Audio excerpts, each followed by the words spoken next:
and some solutions too as well. We're not just going to talk about the problems, we also want to talk about the solutions as well.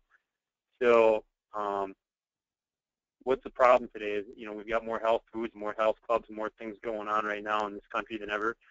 But if you look at the trends in obesity, our obesity rate has climbed from the 1990s into the year 2010, and you can see right now, back in the 1990s, we were sitting there. Most states were 10 to 14%, some were 15 to 19%, but now we're sitting here in the year 2010, and we're actually, over 30% in a lot of the states in this country, which means over a third of the people are considered clinically obese.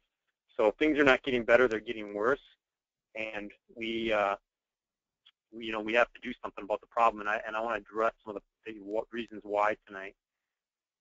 This is kind of the mindset, though, and this is one of probably the most, to be honest, quite honest with you guys, one of the most frustrating things in the personal training field is that a lot of people want to get something for nothing, and it just doesn't work out that way. Weight that's come on over the years isn't going to go away with a magic pill or not doing any work, no matter what these scam artists out there are telling you. So you do have to exercise, and you do have to do something with your nutrition. It just isn't going to happen, and this is what really ticks me off, because being a personal trainer, I know what it takes. And I see people being lied to and throwing money away, on false hope that is provided by a lot of these people that are out there. So what's the problem then? I think that there's a lot of dishonesty in the field right now. If you were to say, I like this little cartoon, if things are honestly honored or honestly labeled, this might be what you see in a lot of the food aisles, even the health food stores. What we want to do tonight is get rid of the lies and talk about truth, is get the lies out of there right away and talk about what really, really works. And this program, this metabolic makeover program, is really about addressing nutrition. And I think the first problem out there is I think a lot of people do have well-meaning intentions and are trying to do the right things for their family. But the food labeling industry has got a lot of loopholes in it, and I'm going to talk about a few of those tonight. But I think deceptive food advertising, it's legal because there's loopholes, but the problem is that a lot of these loopholes deceive people into making maybe the wrong choice that's not going to help them get to their goals and actually hurt their progress. A lot of these diet foods out here, you see a lot of deceiving diet foods out here, and you see fat-free was a big thing back in the 90s. People are getting a little more wise to this, but even reduced fat. And usually when they take fat out of something, they supplant it or replace it with something, and that something is usually sugar. And it doesn't necessarily mean that it has less calories; it just has less fat. And they can do that legally, and you think you're doing the right thing. But sugar is actually, I think, in my opinion, the bigger reason why we're getting fat as a country than fat. Trans fat free. This is another one. People know about trans fats. They know they're toxic. They know they're not great. If you see this label up here to the left, it says zero trans fat. But right on the ingredients is partially hydrogenated. That means that there's trans fat in it. You know why they can get away with that is because if they have less than half a gram of trans fat per serving, they can technically say it's trans fat free, when really it's not. They can just adjust the serving size so that there's only half a gram of trans fat in that serving, and they can get away with saying it's trans fat free. That's the food law right now, but they're circumventing the system. All natural is another one of my favorites. As you see, all natural is not really a clear definition. It's supposed to mean that it's not made with synthetic ingredients, but a lot of times those non-synthetic ingredients can be sugar, and they can be also extra calories from other ingredients as well. So people think they're getting all natural and they're doing something right. And low-carb meals, this is another one of my favorites, is low-carb this or low-carb pizza, low-carb ice cream, all these things. They've actually tested a lot of these foods, and they actually have 4 to 8 times the amount of carbohydrates that the label actually says it has in it. And the FDA really isn't doing nothing about that. So it's kind of the old adage, if it's too good to be true, it probably is too good to be true. So these are just some of the things we see in today's society. Even the whole grains, we try to do well with whole grains. And some of you might have saw my email I sent out this morning. Whole grains means typically it's got 8 grams of whole grains per serving. And if it's 100% whole grain, it's 16 grams of whole grains per serving. But it's supposed to have a lot of times they'll have more sugar and more excess with the whole grains that they add. As long as they have 16 grams of whole grains, the rest of the stuff can all be crap, and they can still say it's whole grain. And they can even do that with processed foods where it's, they can have processed flour in there, enriched or bleached flour, where they basically strip out the nutrients and still get away with saying it's whole grain. But you as a consumer think you're doing the right thing for your family. And it's really not fair, but that is one of the things that we're seeing. Glorified junk food, this is another thing I see a lot of. People think yogurt, I don't know why, when we do grocery tours, but yogurt, people think yogurt is like one of the healthiest foods, and it can be, but the flavored yogurt has typically tons of refined sugar. The flavoring, the fake fruit or whatever they put in there, typically you're going to get 18 to 20 grams of refined sugar in there. Granola bars, have, typical granola bar, Nature Valley or Quaker, have 2 tablespoons of sugar.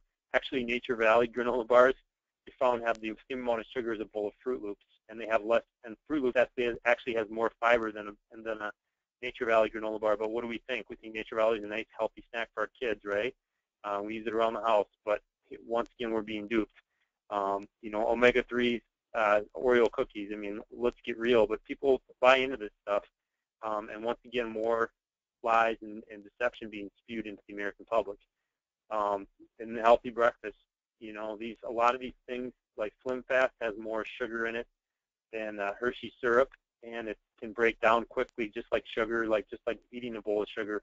A lot of the so-called healthy cereals, special K is supposed to be made from rice, but it looks like a flake, which means they've altered it, they've chemically altered it, and it breaks down a lot like sugar in the system. Even though it won't say sugar on the package, a lot of these modified foods break down very quickly in the system. You always hear people talk about cereals and how you're hungry an hour later, and I would say probably 90% or better of the cold breakfast cereals out there probably are not the best choice for you.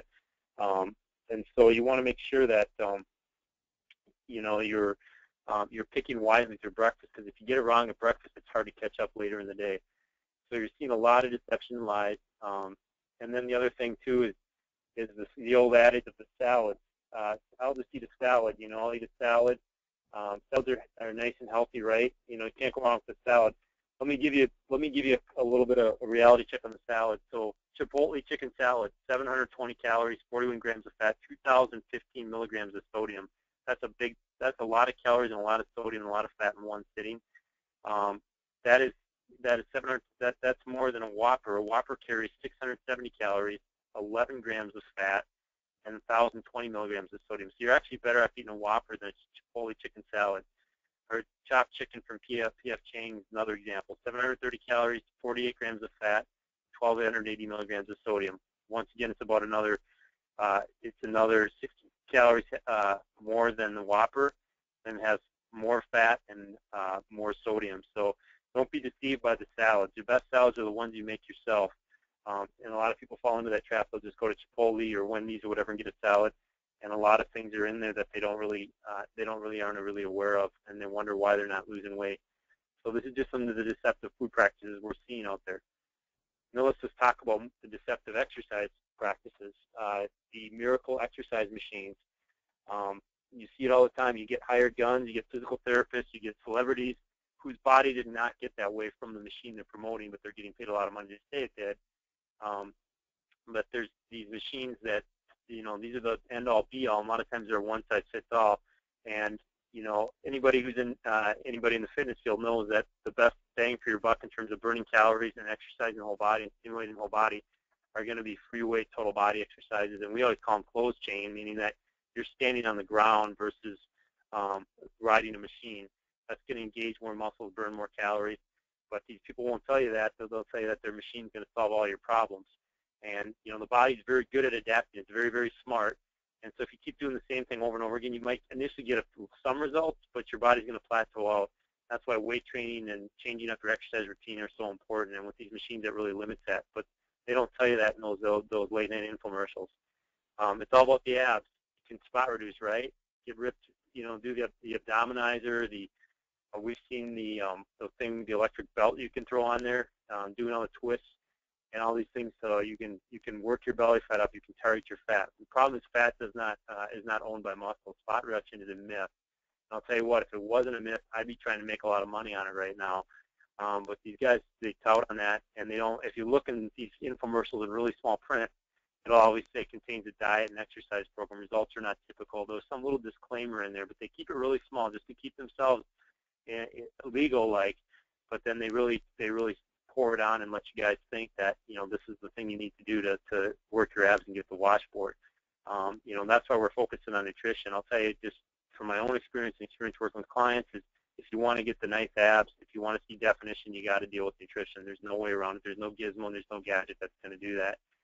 The other thing is cardio overkill. So what do we do? And typically women, you guys are guilty of this, and I'm not trying to throw you under the bus, but women have been conditioned to believe this, that cardio is the answer. And when I'm talking cardio, I'm talking the long, slow hamster wheel like this guy, that type of cardio. That person is going to spend hours and hours doing cardio, and a lot of times that can be counterproductive because long bouts of cardio will drive up a hormone called cortisol, and cortisol will actually encourage your body to eat up lean muscle tissue, which is key to your metabolism, and store body fat. So shorter bursts of cardio are going to be more productive in higher intensity than long, slow bouts. And if you look at a distance runner versus a sprinter, who's got the more defined muscular lean body? Guarantee it's the sprinter every time. A lot of the endurance athletes can look skinny fat. Now I think they're getting better and that's starting to change, but it's because a lot of them are driving up a lot of levels of cortisol and eating up muscle tissue, which they're going to be skinny, but they're not going to have a lot of definition. So cardio on its own is not the answer. I frequently cite a study by a guy named Speed. He took 1,000 women over a year and he had them do cardio only for a year and had them track their fat loss goals. And out of that 1,000 women, after they did cardio only for a year, they did aerobic classes, 0 out of 1,000 made their goal. So cardio on its own is not the answer, but we've been bred that into our heads by the exercise machine industry and the home exercise equipment industry, or the health clubs that basically rent treadmills. There's tons of cardio machines in every big health club you can see, and you'll see people on there watching TV, reading a book, and that's not really getting it done. But that's what we've been told. We've got to stay in that fat burning zone, and that's just another lie that the exercise industry tells us. And if you did the numbers, it's 300 hours to lose 6 pounds, but the numbers don't always add up. So, and I've even heard commercials say you have to exercise an hour a day to lose a pound, and it just doesn't tell you the intensity or any of those things. And then the third one is fat loss in a bottle. Losing up, and it drives me nuts because you hear this, you don't have to eat or exercise. You don't have to eat right or exercise. That's not the way it goes. You can just take this magic pill, right? Lose weight without doing anything but popping a pill. And these companies make billions of dollars. People kind of laugh, but a lot of people fall for this. And there is appetite suppressants and stimulants and things like that in there. I like the BS meter here. But this is what they say. This pill is going to dissolve, destroy, and eliminate fat. And then, just pick on a few of these, right? Hydroxycut, which is really, really popular for a while. The studies posted on their website have been done by them, but have been published in a medical journal, meaning they haven't been reviewed by third-party peers. And in 2009, they had a recall because of reports of liver damage and seizures. And this is a lot similar to, like, I used to be guilty of using ephedra. Ephedra was really big for a while, and it was a big stimulant. It was basically like a speed. And it worked, it really cranked up your metabolism, but it also did number on your adrenal glands. It created a lot of fatigue when you come down off of it. And people were having issues with heart problems, heart palpitations. They finally made it illegal, and with good reason.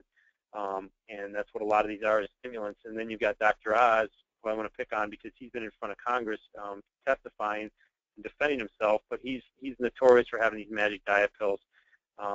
Saffron extract, Garcinia cambogia extract, Garcinia cambogia, excuse me, I can never say that one right, but the American Medical Association study found people actually lost less weight when they took that supplement. And that was a published study on that supplement. That's one of the ones he was touted as a miracle weight loss supplement. Raspberry ketones, another one he was touting. There's no reliable study out there to back up his claims. So there's a lot of people out there, selling just like the old snake oil salesman, selling hope in a bottle, and it's just really not. It's not the truth. And these are, I think, the biggest 3 lies. The deceptive food labeling, the pill in a bottle, and then the magic doodad that's going to get you there. And really, it's telling people they don't have to work hard. It's easy, and it's a big lie. All they're out to do is get your money. And we're out to build relationships. That's what personal training is about. So we want to tell you the truth. So we want to talk about this metabolic makeover. Here's some women that we've worked with that have done this exactly what we said. This is one on the right, Lindsay, right before her wedding, getting ready for her wedding, got nice and lean and looked great on her wedding day. And Tiffany, who did a major lifestyle change, doing a combination of good nutrition practices as well as some good intense weight training / high intensity cardio workouts. So what does it take? So what does it take to get the nutrition dialed in? And we're going to talk about 8 habits tonight. I think really there's a lot you can go, but we want to give you guys 8 habits. And if you're not doing any of these habits, pick 1 or 2 to really go after.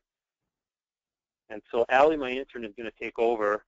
And are you on, or you want to use my phone?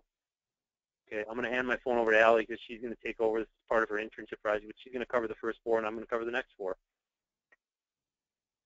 So our first habit that we're talking about is eating every 2 to 4 hours. This is important for maintaining a stable energy level. We'll see in our next habit the big importance of having protein with each meal, but maintaining this energy level and avoiding those hunger drops, and especially insulin spikes if you're letting those hunger drops be subject to carb binging.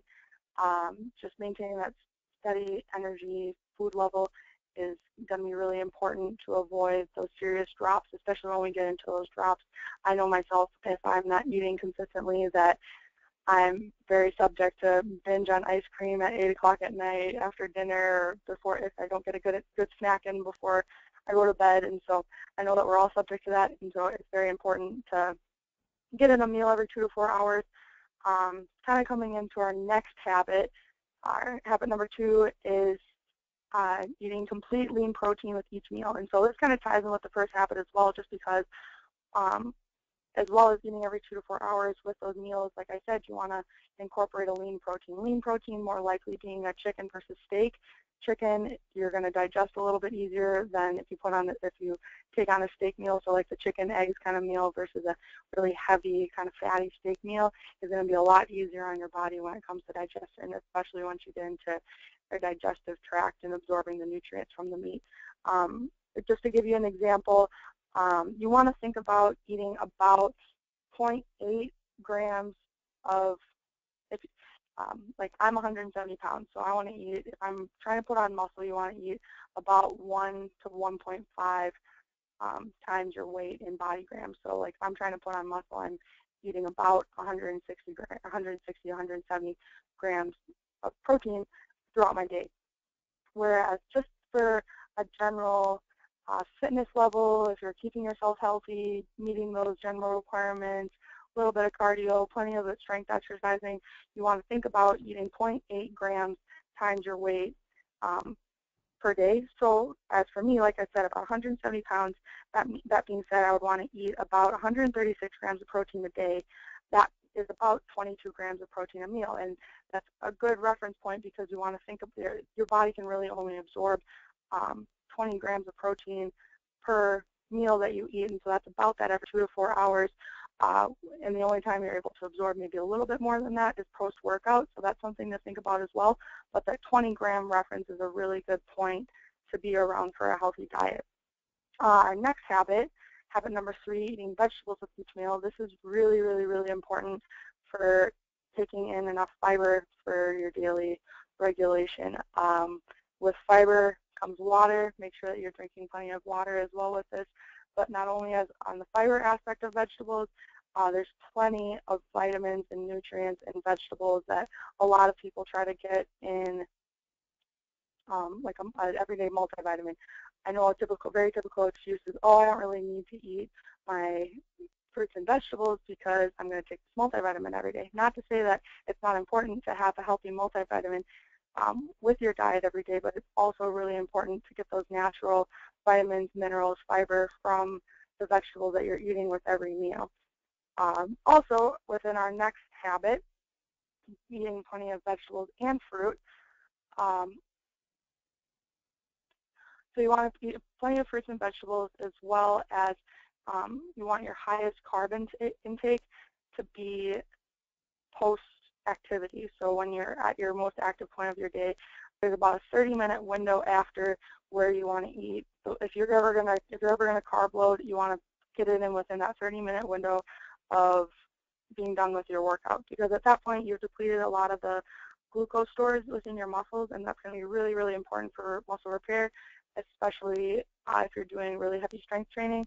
And so getting in a little bit of a higher carb load post-workout is very important. And that's not to say that we want you to eat cookies and ice cream after your meal. That's not a good time to substitute that in. But it's a really good time to, if you're going to have some pasta, incorporate pasta then. If you're going to have some fruit, which is like a very simple natural sugar, along with some fibers, which is always a good part of fruit.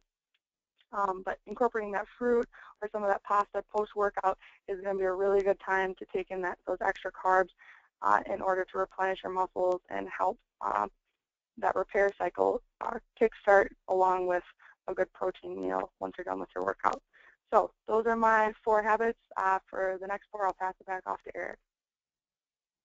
Thank you, Allie. So we're going to finish with 4 habits. We want to keep this real simple tonight. I mean, we can obviously go deeper, and we are going to go with the metabolic makeover.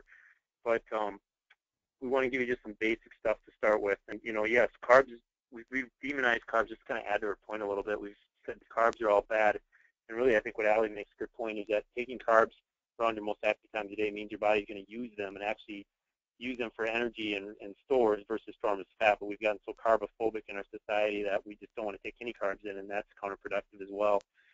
Habit number 5 is going to be, avoiding pop, alcohol, and coffee treat drinks, because that's what I see people drinking a lot of for their liquids, and focus on low-cal beverages. I'm a big fan of tea. Tea is a really good low-cal beverage and doesn't have a lot of chemicals in it. And then also, drinking half your body weight in water. People just underestimate the importance of water, and I'll just give you a quick story. We just started a guy out on him and his fiance on a nutrition program, and a couple days in, he was feeling sluggish, and all of a sudden he wasn't regular, and he was starting to worry. And he's a 250-pound guy, and he was taking in about 5 or 6 glasses of water. As soon as he got up to about 12 to 14 glasses where he should have been, he instantly said he started to feel better, and his plumbing started to work again. Just not to go into too much detail, but very important. Digestive health is very important for weight loss, for getting your body to work right, for the plumbing to work. If the plumbing's not working, you're going to have issues, and a big part of that, like Allie was talking about vegetables, water is a big part of that. Water is also going to make your skin look better. It's also going to keep your joints and your muscles very well hydrated, much like oil does in a car. It's kind of, I always think of water like oil for the body, and just keeps your body, your energy level up, your cardiorespiratory system works better, your mental focus is better. And sometimes when you're having cravings, a lot of times I would say it's because you're not well hydrated. Pop, obviously there's a lot of sugar and there's a lot of artificial sweeteners in there, which they find, especially aspartame, are finding more and more to be harmful to the body.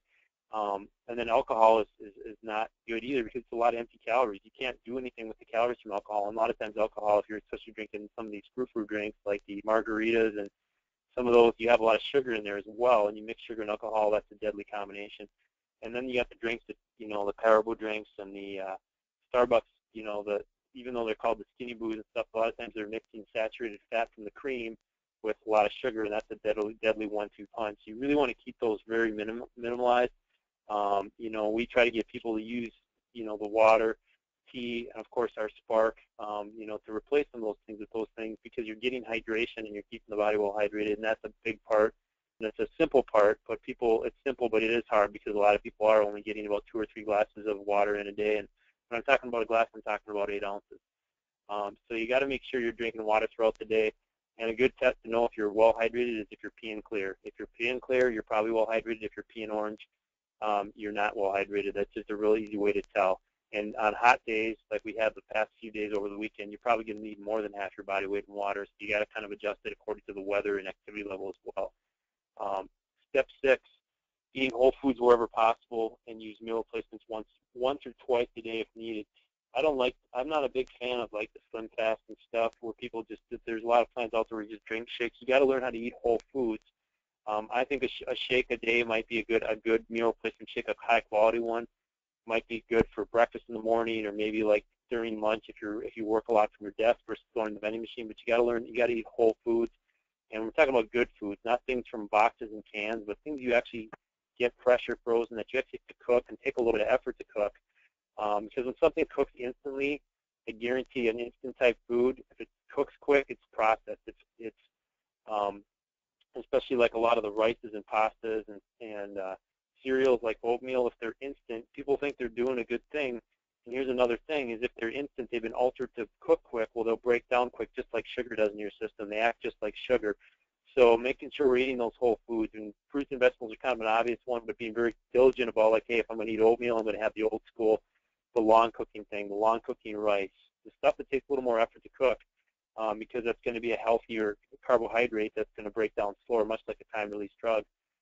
You know, and stuff that's instant, if you look at it, there's usually a laundry list of chemicals and a high sodium. Anything that's high in sodium, typically that's a good sign that it's pretty well processed, and the nutritional value is not well.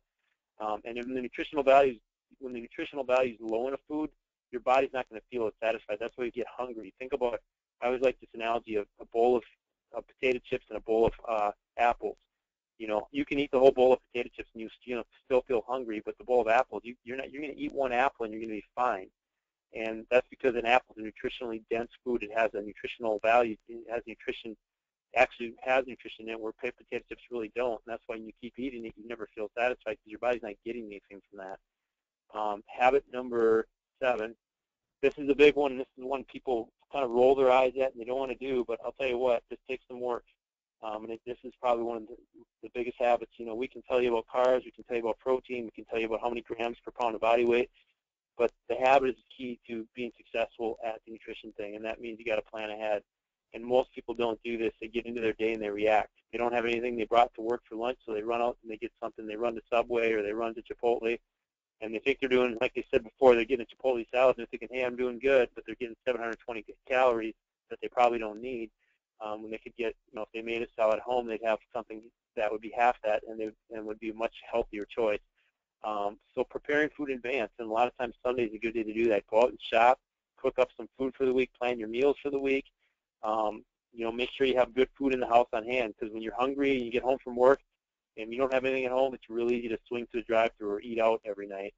And this does take some discipline and some effort, but this is where I think the rubber meets the road when it comes to being successful with your nutrition plan and having those things. And then, like I mentioned, the earlier habit is maybe having a meal replacement bar and a meal replacement shake just to fill in a few gaps throughout the day, but the majority of your day should come from food and real food at that. And then habit number 7, habit number 8, this is the fun part of it, is nobody expects perfection here. And I think it's actually good to break the rules. It's good to have some, we call them free days or cheat meals, whatever you want to call them. But it's good to have that mental break. It's also good to have some high-calorie days, believe it or not, because when you try to lose weight and you keep your calories low, your body will slow down its metabolism. So having some high-calorie days and some planned fun days, just don't want to go overboard and throw yourself off. But these things keep your metabolism actually high, and they actually keep your thyroid from down-regulating. So having that, you know, that free day during the week is important. And ideally, we like people to get to, hey, can you do good 6 out of the 7 days and have maybe Saturdays your cheat day where you go out and have a nice dinner, have a couple glasses of wine or whatever you want to do. That's reality. You know, nobody expects perfection, but if you can do good 80% of the time, you're going to be really successful. And there's some bonus tips too. A lot of people try to reinvent the wheel. They try to alter things because they don't want to, you know, you have to be coachable. That's kind of, this is number 1 and 2. Follow a proven system that works. Don't create your own system. Find something that works. And I mean, how do you do that? You look at who's getting results. You know, find a system that's getting results. It's not just a bunch of marketing hype, but actually has results. And be coachable and stick to the plan. Don't deviate. Don't create your own plan. Number 2 is hire a coach. We all need a coach. I have a business coach because I'm not good at running a business without help from a coach. That's just not something I'm naturally good at. So find somebody who can coach you, look at what you're doing in your food journal, give you some feedback, help you get through tough situations, help give you ideas of things maybe for snacks that you can take on the road, things like that. I think in any area of life where you want to grow and you want to get better, you need a coach. And then number 3 is surround yourself with like-minded people. If you're trying to make progress, and this is always a tough one for people, and you're trying to make progress, and this is just a human trait, and your friends don't want to make progress, they want you to go to happy hour with them, and you're hanging out with them all the time, this is going to be a hard road for you. So you got to find people that are going to be supporting your goals, not trying to sabotage it. And the deal is it's just a human nature. When you're trying to go somewhere and other people aren't ready to go, it's threatening to them, and they're going to try to keep you where they're at because they know they should probably be doing it too. And when you're doing it, it makes them kind of look at themselves. So if they can get you to break, it kind of helps them justify their own behavior. And that's just something I've noticed over the years in the personal training business. And these are just a couple women that did this, applied this. You know, on the bottom right, Cindy, who is in her 50s, a human resource director here for a company in town. You know, just to apply these concepts, just like we're talking about, and then got on a regular exercise program. She has a home gym. She didn't become a gym rat, but just got more active and got better with her, you know, consistency with her exercise and was consistent with her nutrition. And, you know, you can see the results. She dropped about 30 pounds. Same with Sue on the left, busy mom, going to school full time, you know, doing some group training, and then combining that with the nutritional program, and, you know, having a coach to keep her on task. You know, she dropped about 30 pounds as well. These are some people we've worked with, some real life stories. Top left is Julia, and she's a busy mom as well, and had tried a lot of things on her own and never had somebody really kind of coach her on nutrition. She's 30 pounds down, and she keeps going. And on the top right is Michelle, who is was at the low point on her left in her life, had an injury that really derailed her. Life kind of derailed her, and she got back on track. And, you know, a year later, she was down to her lowest, leanest weight she'd ever been. She actually competed in a bikini show. I know that's not a goal a lot of people are going to do, but it just shows you what's possible after a year. At the bottom, I'm going to bring on Tracy because Tracy is on the call tonight, and I just have to unmute you guys here. And let's see. And I'm going to unmute and let Tracy come in and just tell her story. She's on the bottom here because this is 3 years ago, and so she's a person that's kept this off, and I'm just going to let her tell her story. You're up, Tracy. Okay, can you hear me? Yes, I can. Okay, so hi guys, I'm Tracy. I've been, like Eric said, working with him for about the past 3 years. Before I came to him, I was pretty stuck. I'd been running all my life, and my race times were going nowhere, and then I just was forever battling weight loss, and nothing I tried, Weight Watchers, that kind of thing, really had lasting results. And then I started hearing all the success stories that he was sharing, and I think just what caught my attention was the people that were having life-changing results. You know, it's not just a quick fix. It's not something like I do this, you know, for a month and I've got great results and I'm done.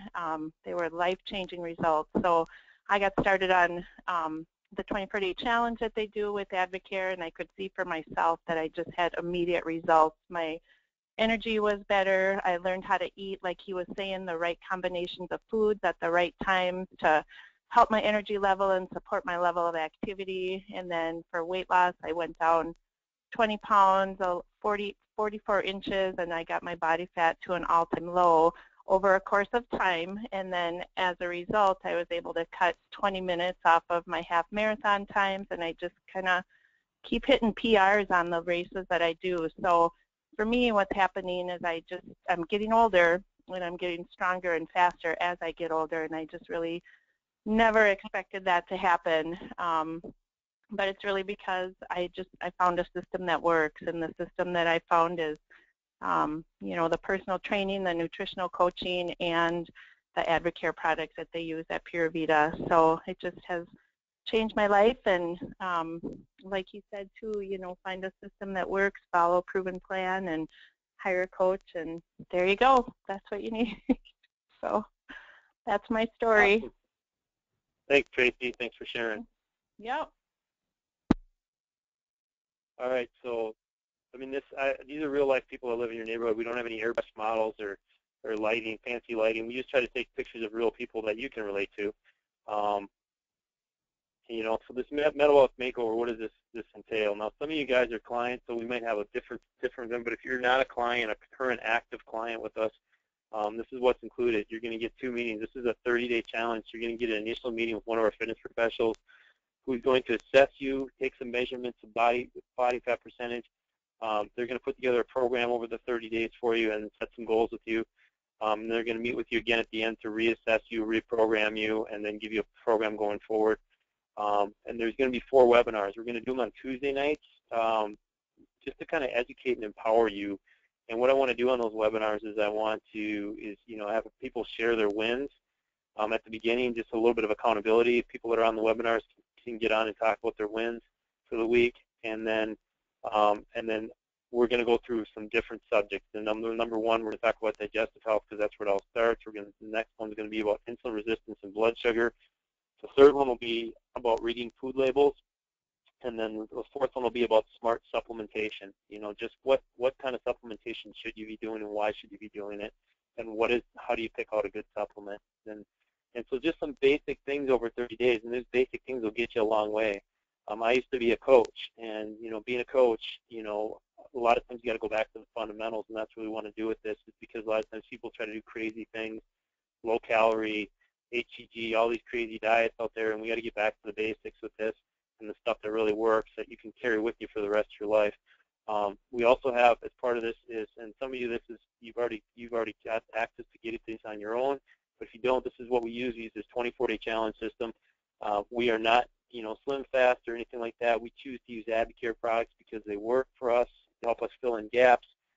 We've been using them for 3 years now in our practice, and we customize them to the individual. So this isn't, one of those, like I said, you heard me talk about earlier, is we're not going to just do a bunch of shakes and call it a day. This is really just to help support your nutrition program with your real food. And you can see at the top we do the Cerebral Cleanse Kit, which is our first 10 days to help line up the digestive tract, and we bring in some meal replacements and some other products just to bring in some good general nutrition to your body. We also bring on a nutrition guide that goes along with this. It has some meal plans set up for you in this, as well as some tips and some recipes and all kinds of things. It's kind of like our Bible for this 24-day challenge.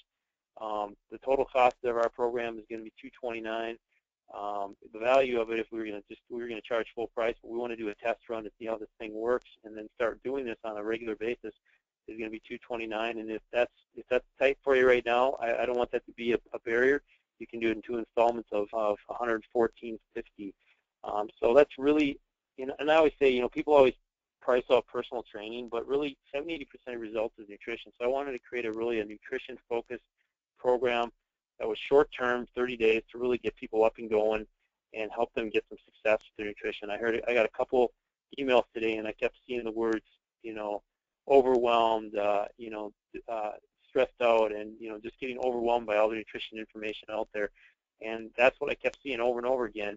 And what I want to do is make some sense of the madness, so you guys can just ignore all the crap that you see out there and learn what really works. And you learn from somebody that you can actually talk to, a person that's in your neighborhood that's run a personal training business for 10+ years and has been in this industry for 20 years. And believe me, I've fallen victim to some of this myself. So some of this is my own wisdom from falling into some of these traps that I talked about earlier. So and as a personal training business owner, I'm paid to help people get results. Otherwise, my doors don't stay open. So we really believe in this program. I think it's going to be really good, and I'm going to use the webinar format because it's nice because people won't have to leave the house. You got kids, you got those, you got stuff going on at home, so you can just log in, and the webinars will be short.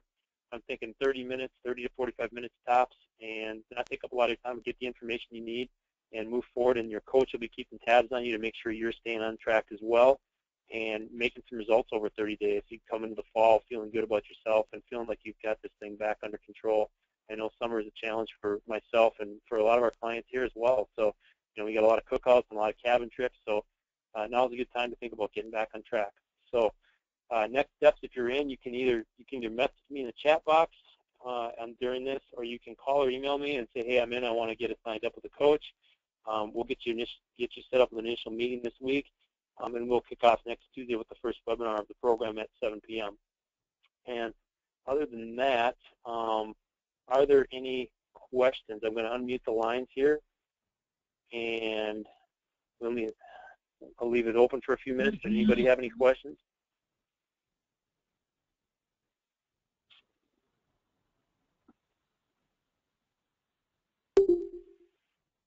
And if you feel shy about speaking up on the webinar, you can always email me or call me about this. So here's the deal. I'm going to cut this thing out. I'll just hang out here for another minute or so if anybody has any questions. Otherwise, I'm just going to go ahead and sign this off for tonight, and we will follow up with each one of you, and we'll actually have a recording of this too if you want to watch it again. But our first webinar will be next week, so just let us know if you'd like to be a part of this program.